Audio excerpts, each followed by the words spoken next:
বড় ভাই সেদিন রাস্তার মোড়ে একটি পুলিশ আমাকে ধরলিছে, ওই হেলমেট কই, আমি হেলমেট কেন পরবো? ওই সেফটির জন্য।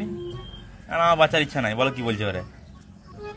ওই না বাঁশ তোমাকে হবেই, বাঁশ তোমাকে হবে, উপায় নাই। সরকার থেকে সেফটি আলোচনা করে যেটা হেলমেট তোমাকে পরতে হবে, কারণ ফাইন দিতে হবে। কারণ কত ফাইন? ওই 2000 টাকা।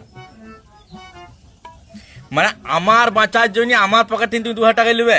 এই কি আইন ভাই? হ্যাঁ, আমাকে বাঁচতে গেলে 2000 টাকা দিত তোমাকে? মানে সেফটি যখন বলছি তখন মাথাটা কেন বডিটা লাগাও?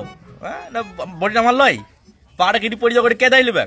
ও অন্য শুধু মাথা নিয়ে ঘুরে পড়াবো আমি? আর তুমি চিন্তা ভাবনা দেখো, যে ধরো তুমি ট্রাকে নিয়ে চলে এলে, ট্রাকে নিয়ে যে তোমার ধরো হাত পা মাথা পেছা গেল, কিন্তু মাথাতে তুমি পরেছো হেলমেট, তো মাথাটা তোমার বেঁচে গেল। তো তুমি না পুরো পেনটা ফিল করতে পারবে যে আচ্ছা এই পায়ে চাপলো, এবার এই পায়ে চাপছে, এবারে বডিতে চাপছে তোমার। তুমি না পুরো পেনটা না তুমি ফিল করতে পারবে যে আচ্ছা যেখানে যেখানে চাপছি। তো লস কার হলো? তোমারই, কারণ কি তুমি চুতি আমাদের হেলমেট পরে আছো।